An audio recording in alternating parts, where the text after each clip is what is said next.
We're back on Campaign and Cuellar after another crazy week. Welcome back, everybody. It's hard to even remember everything that we did, but we just talked about it. Yeah, I guess this past week, of course, you have school going on. Right. So Wednesday, I was back in court. I was in a criminal trial that I was working on with my supervising attorney. So that was super interesting. And then Thursday, we're in Weslaco. Oh, yeah. Your hometown. So Thursday, we decided that it'd be a good idea to go to the Al Fresco event in Weslaco. Actually, I've been invited to that event a lot over the last few years by one of my friends. Hadn't been out there, though, and went out there, and I was pretty amazed at how many people were out there. Yeah. It was packed with people. It was packed. There were a lot of people enjoying the food, the different vendors, walking around. Apparently, there's some beer as well. Yeah. And I was basically trying to meet people. I was letting them know, hey, I'm from Weslaco. I'm running for Congress. And people were very receptive to that. They were very excited. I think you should also know that they were also excited when, I would mention, and she's going to be an attorney by the end of the year. Oh, yeah, that I'm a doctor and I'm an attorney. They get excited about it, but I don't really say it. I know, but it's super cool.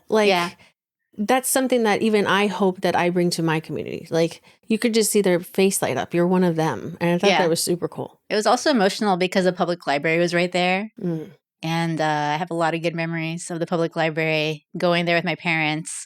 I don't know if it's the case now, but there was a max of books that you could check out at a time. Mm-hmm. And I would always try to get the max.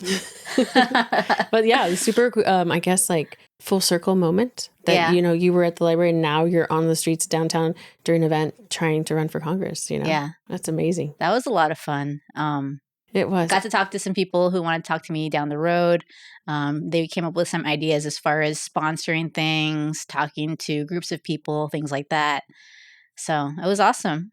And then Friday you went straight into? Right. So I had a Friday night shift in the ER. Night shifts are not my favorite. They're very hard on the body. Since maybe my mid-30s, I don't handle them that well. So it happened, and then I think the rest of the weekend was a blur because of that, especially Saturday. I was not very productive. So I do want to shout out all the people that work night shifts. It's a really hard thing, very hard on the body. And it's not just ER docs, it's paramedics, it's nurses, it's police. And all those people are putting their bodies on the line to take care of people. Mm-hmm. Really, mentally and, physically, because when you're tired, it's not fun. Right. Yeah. Saturday was a blur. You asked me what I did this weekend. I was like, wait a minute, what did I do this weekend? And then I realized that Saturday was pretty much non-productive because it was a day off, but I was really just recovering. Tired. Yeah. And then yesterday was super busy. Yes. Yesterday, we had multiple meetings, 3 campaign-related meetings, and then I had an interview that I didn't really realize I had. I still did that.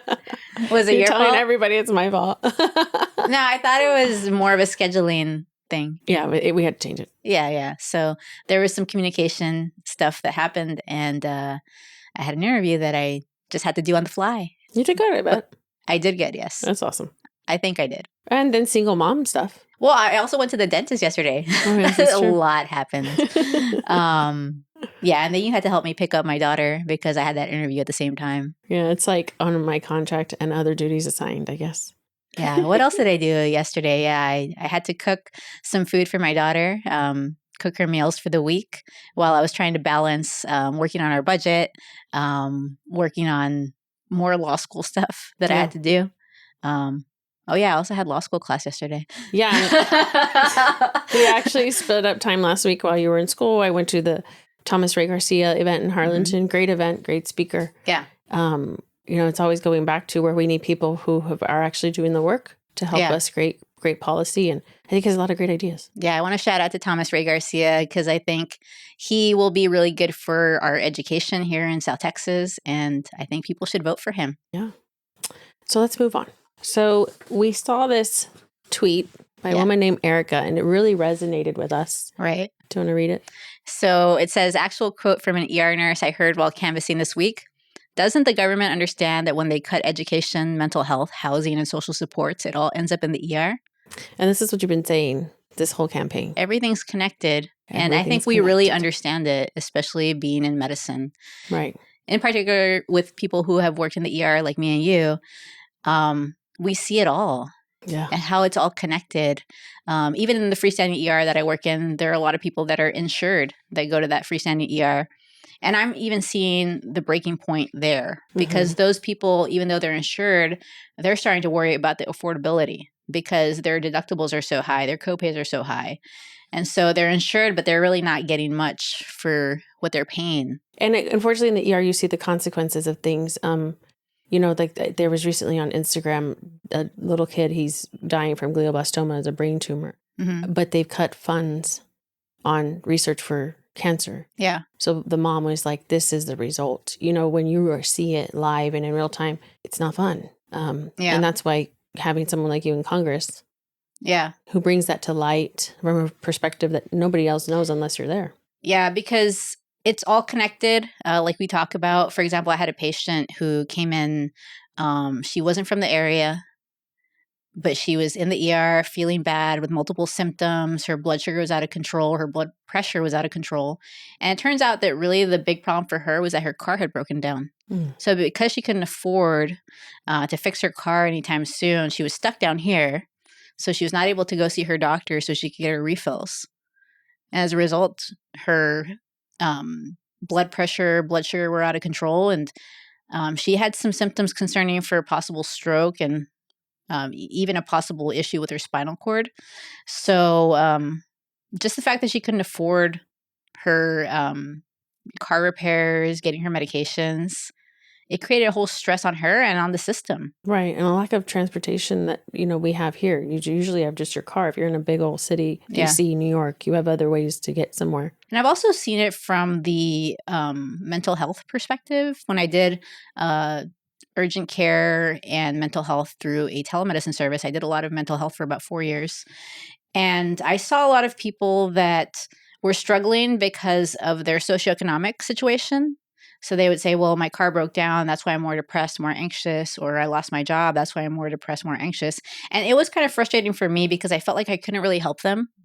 Like, yes, I could give them medication, increase the dose, but I didn't feel that was really going to help. Right.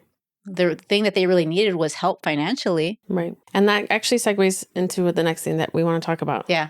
Grocery prices. Right. We're seeing an increase more than we actually seen in the last 4 years is what was quoted. Right. So as most people know, Trump and Monica de la Cruz campaigned on they were going to improve the grocery prices.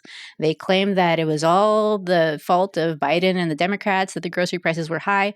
I knew that wasn't true, and now we're seeing that that was not true. They're not improving the grocery prices at all. In fact, the policies of Trump and Monica de la Cruz are probably making it worse. Right, but as everything was interconnected to affect the ER. Right. Everything that this administration and their policies are also interconnected. Do you want to talk about those? There are multiple facets to this. And of course, I don't think Monica de la Cruz understands all of the facets and how important it is and how this is all connected. So, for example, immigration, that's increasing the prices. About 42% of farm workers that pick fruits and vegetables are undocumented. So when you start to lose that workforce, prices go up with fruits and vegetables. And we also have the tariffs, which have been stupid. I mean, there's literally no real good explanation for these tariffs. They're not precise. They're essentially just the crazy idea of Donald Trump. And that's affecting things like coffee and bananas that are only produced in other countries. And also it was mentioned that China's refusing to buy soybean from the U.S., which usually brings us in $25 billion. That was last year. Okay. And I also want to talk about climate change because that's another thing that's increasing the prices. The Trump administration and Monica de la Cruz continue to ignore that climate change is real. Now, I'm someone who studied science, so I understand that maybe there could be some question of how much is due to humans, but I think it's undeniable that there's some climate change. And that brings me back to what I was telling you about Jerome Powell. So I'm not sure if people have seen this, but a few months back, there was a hearing where Jerome Powell was testifying, and Monica de la Cruz got her opportunity to ask a question and I guess interrogate him. And she spent most of her time interrogating him about climate change. I thought it was extremely embarrassing. I was embarrassed that people would think that the representative of South Texas could be so ridiculous. But it also goes back to she's all about talking points. She's all about MAGA talking points, about appeasing Trump. She doesn't care about us here in South Texas. That's the honest truth. So you should look for that clip because it's embarrassing. It's embarrassing that she focused on climate change with Jerome Powell, who's focused on the Federal Reserve. Like, I don't know. It's hard for me to process because it's just so bad. Right. And I think also what we really need to hit on is how the farmers of this district are being hit. Yeah. So Monica de la Cruz makes it a point to say that she's for farmers, that she's for getting the water. She's all about farmers. She's always with the Secretary of Agriculture. But she doesn't really do anything. And in fact, we're reading here recently that the farmers are in big trouble because of tariffs, because of other policies. And what is Monica de la Cruz going to do about it? I don't think she's going to do anything other than maybe write a letter. Yeah, and it's unprecedented times and things that happen, like storms that they weren't banking on, and that also affects their crops and everything that they're doing. And so, well, and climate change is going to be related to some of the storms. Absolutely, there could be more extreme weather changes, more extreme storms because of climate change. So I just don't get, going back to climate change, I don't get the point. And I totally understand that the oil and gas industry are important. And a lot of people, especially in this district, rely on those types of jobs. But we have to balance things better. We have to both understand the needs of the people and understand the needs of the environment and balance it properly rather than just ignoring the obvious thing. And that brings me back to a story, which I believe I've said on my other pod. Maybe. So my grandpa is Jehovah's Witness. So he's nonpartisan. He has no interest in politics. I'm sure he doesn't watch CNN or anything like that. And he came over to visit me and he wanted to talk about things are going horribly in this country.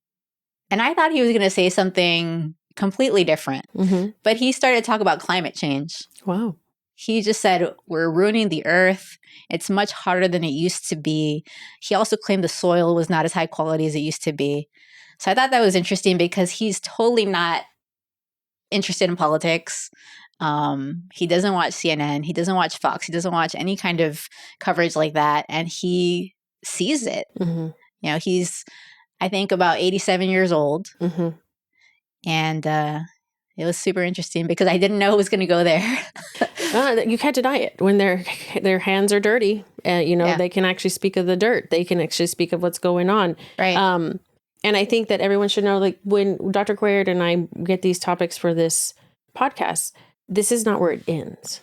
We have a living document of if this is something that's concerning to your district. Right. We're going to meet with the farmers of the district. Well, for sure. Like, there's not a certain group of people that is going to be very specific for one party. Right. So, of course, we're going to want to talk to the farmers to figure out what we can do to help the farmers. We want to talk to everyone. We want to talk to farmers, teachers, ER docs, every single group. Like, there's no group that we're going to say, oh, well, that's more of a Republican group.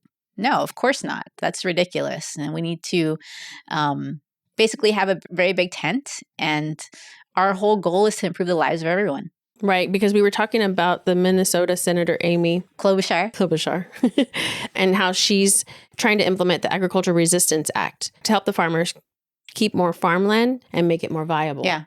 And what we were talking about is you need to talk to the farmers here. Right. Because although you might read this proposal, is it right for the farmers in your area? And if not, what do they want to implement or take out? Yeah, for sure. We need to do that. Like we've talked about before with teachers or any other group, like we've got to talk to the actual people who are in that field to determine what we need to do and what bills we need to write.